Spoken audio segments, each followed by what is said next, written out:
And everyone can get on the couch.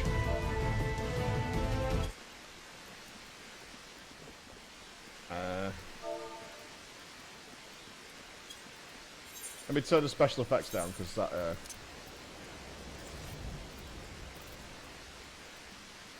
is it ambient? There we go. Okay. Mr. Ryan takes the seat. Okay.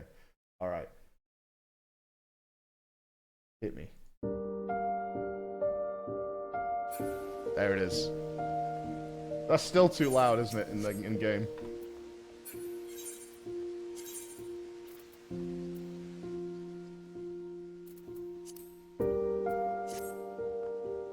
Okay.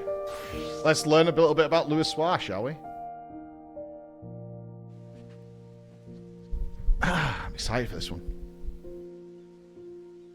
The ship glided out of the harbour, slowly gathering speed as its sails caught the brisk coastal breeze. Standing atop the quay wall with their father, Alphino and Alizé bore witness to the vessel's departure. Watched as Louisoixs Levieux, their beloved grandsire, was carried away across the sea. And then he was gone. Alphino's voice barely a whisper, his gaze fixed upon the dwindling form of the ship. Alizé glanced at her brother with red-rimmed eyes, but said nothing. The twins had greeted the news of their grandfather's forthcoming journey very differently. While one accepted his decision with a calm practicality, the other had railed and wept. Still, to see the two of them there upon the quay, their slight arms hugging hefty grimoires of their young lives depending on it, one would struggle to tell them apart. They were not so different as they cared to believe. Even had you not gained admission to the studium, and made me exceedingly proud in so doing, these gifts would have been yours regardless. Here, one for each of you. When read together, these two grimoires form a single tome, provided you support one another's studies. I have no doubt that you will soon come to understand the lessons inscribed therein. The volumes Louisoixs gave to his grandchildren scant hours before his departure were curious indeed, crafted such that the contents of one could not be deciphered without the other. They hinted at the impish humour which danced behind them oft-times solemn visage of Charlian's preeminent sage and scholar.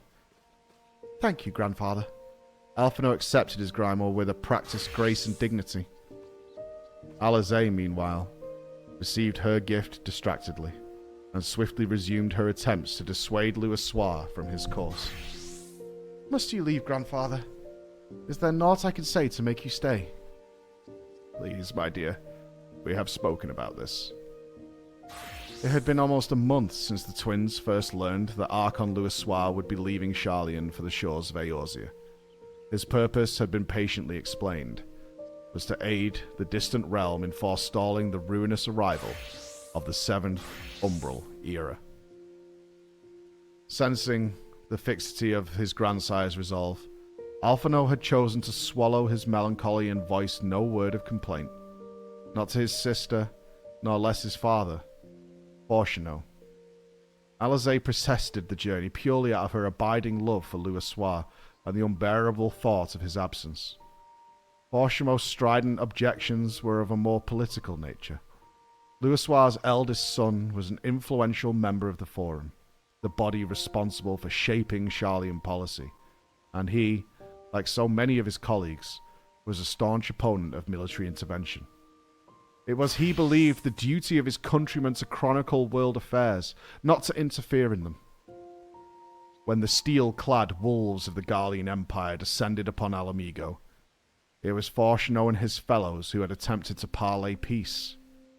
In the bitter wake of the failed negotiations, however, they saw no recourse but to forsake the colony they had built within the borders of the war-threatened realm.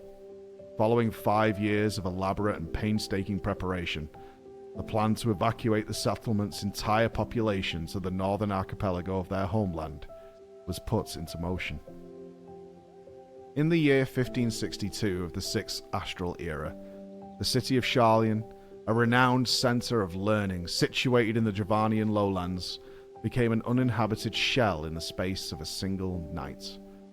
The twins knew that they themselves had taken part in this exodus, but could claim no recollection of the momentous event, being less than 1 summer old at the time. "War is a favoured resort of the uncivilized and the ignorant, father," began Fortuno, seeking to launch his own sortie upon the heels of his daughter's plea. "The wise abjure it. As Sharlayans, it is our task to observe, to chart the course of history, not to change it. Civilization shall not be advanced through petty conflict, but by passing of recorded knowledge from generation to generation." "My mind will not be changed, Fortuno," Louisoixs responded wearily. They had had this conversation, almost word for word, perhaps a dozen times in as many days.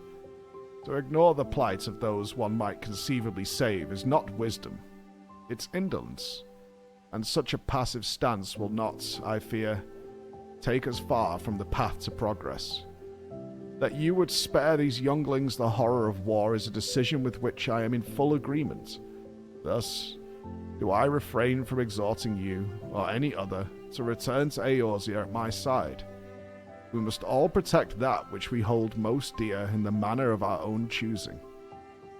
And so the discussion ended as it always did, with neither willing to deviate from the script of their oft-rehearsed play. Alphinaud and Alice, it must be said, were children of exceptional intelligence. So advanced were they in their studies of etheric theory and other such esoteric subjects that both had gained acceptance to the studium at the tender age of 11. Thus it was that sharp-minded Alphinaud, while able to recognize the logic of his father's arguments, could also see that his grandfather's cause was just. That the boy remained silent and stemmed not from simple stoicism but from a keen sense of his own inadequacy. A realization that his unpolished skills would yet prove more of a hindrance than a help to Louisoixs' endeavour.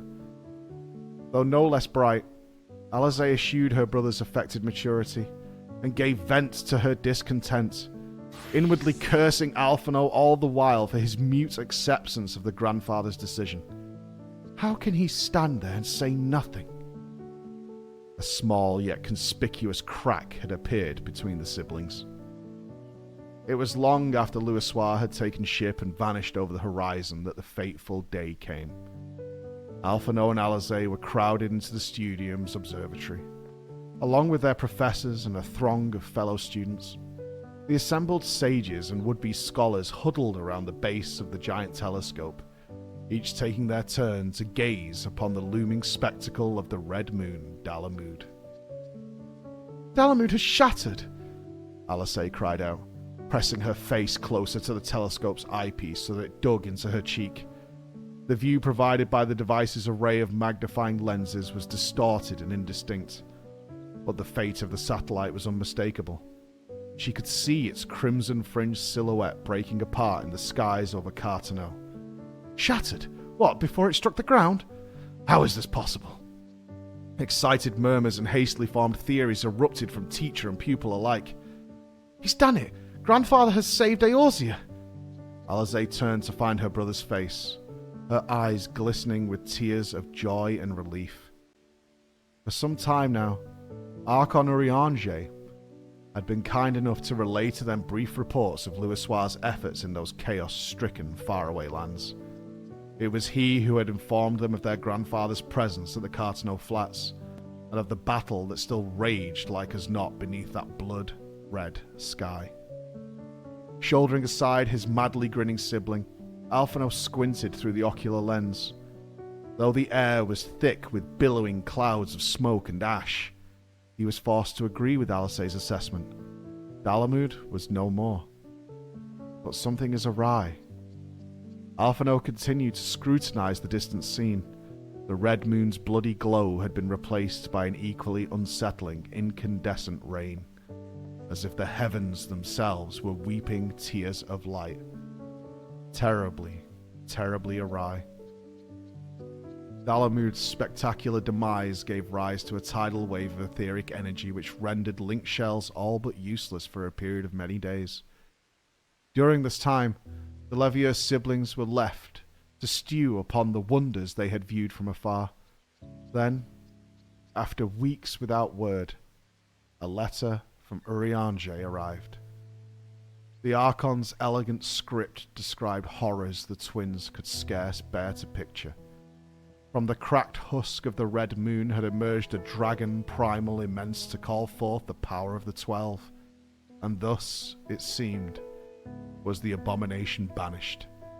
Eorzea had been saved. When the siblings reached the conclusion of Urianger's staggering account, the pale flame of hope which both had been nursing was finally extinguished. On the broken fields of Cartano did my dearest mentor, thy beloved grandsire, become as light and embark upon his final journey. Alphino's shoulders trembled with quiet sorrow, while Alice wailed aloud, caring not who heard her grief. 5 years later, a ship once more glided slowly out of the harbour. Alphino and Alice stood on the gently rolling deck, watching the gradually shrinking figure of their father alone upon the quay. Recent graduates of the studium, the twins were now 16 summers old enough to be considered of age in Sharlayan society. And so, although he opposed his children's planned journey, Borshno had not sought to bar their way. And now it's our turn, murmured Alphino, thinking back to the day of their grandsire's departure. We follow in grandfather's wake, replied Alice, her head bowed. Looking over at her, Alphino was struck by how widely their convictions differed. As they gripped the rail, however, identical grimoires now hanging from their belts, one could hardly tell them apart. No, they were not so different as they cared to believe. The end. That's a feels bad. That goes such a long way to explaining the Power Rangers maneuver in Bahamut. That goes such a long way to explaining the whole Power Rangers maneuver. It wouldn't probably come across as that cheesy if we'd had that beforehand. It probably wouldn't have come across as that cheesy. But there it is. Yeah, there it is. What happened to their father? Do we know? Is he dead? Do we have an idea of what happened to his father? Smile police? Oh, really? Okay. Ah. Okay. Alright. I'm saying nothing. I'm saying nothing. Where's the Heavens Ward ones, Chris? Do we know? That's Tales from the Calamity.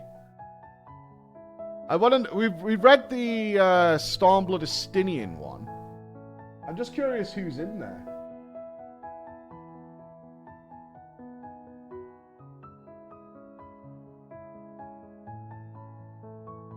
Tales from the Dragon Song War. Oh, there's a few of these. Alright. Through Fire and Blood. This is the one I'm more excited for, obviously. The Dreamer in the Dream. Vows Unbroken.